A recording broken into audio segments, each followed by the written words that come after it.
What if I told you that Samsung's most affordable flagship might end up being more exciting than the Galaxy S25 itself?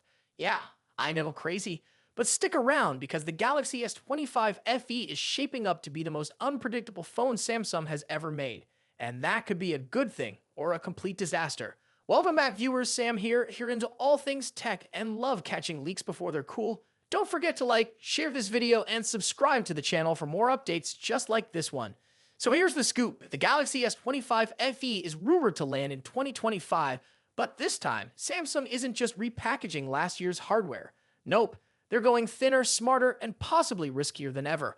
According to fresh leaks, this thing might be slimmer than the S24 FE, thanks to a wider but thinner battery that changes how the phone's guts are laid out. That sounds cool. Until you remember what happened the last time brands messed with internal design just to shave off a few millimeters. Looking at you, Ben Gate. But let's talk power, because here's where things get spicy. Samsung is reportedly still flirting with the idea of using its in-house Exynos chips. You'd think they'd learn by now, right? For years, Exynos has been the underdog nobody really asked for hotter temps, weaker battery life, and just overall Met performance compared to Snapdragon. It's like getting all dressed up for a party and finding out the DJ only brought sad elevator music. Now here's the twist. Some sources say Samsung may go with the Snapdragon 8 Gen 3 or the newer 8's Gen 3 for Galaxy in the FE model. That would be a major win. But there's also buzz about the Dimensity 9400 being tested. Yep, a MediaTek chip in a Samsung Fan Edition phone. Wild, right? Honestly, that wouldn't be the worst idea. MediaTek's newer chips are seriously impressive, efficient, powerful, and more budget-friendly, which, let's face it, fits the whole Fan Edition vibe. Here's where it gets even more interesting. The Exynos 2500, built on 3M tech, is already in mass production, and while it wasn't good enough for the Galaxy S25 or S25 Plus, it might show up in the S25 FE. Let that sink in.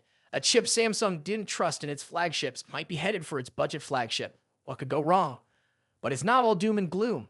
The phone is expected to come with a gorgeous 6.7-inch dynamic AMOLED display, same size as last time, but with slimmer bezels and a brighter panel. You'll also get stereo speakers tuned by AKG, one UI 7 with some slick AI tricks, an under-display fingerprint sensor, and probably Samsung DeX support, all wrapped up in a design that's sleeker than ever.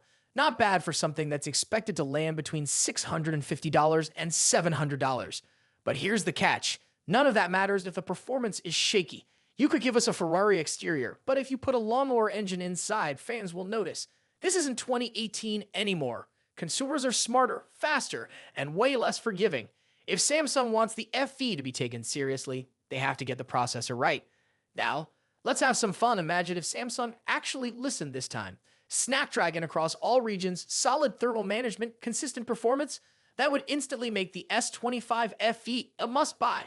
But if they go back to the Exynos gamble, especially after fans have voiced concerns for years, well, they'll be surprised if this phone ends up in the clearance bin 6 months after launch. Anyway, that's what we know so far. Things could still change, and they probably will. This is Samsung we're talking about. So hit me up in the comments. What's your take? Should Samsung finally retire Exynos for its fan-loved FE series, or is there still hope for redemption?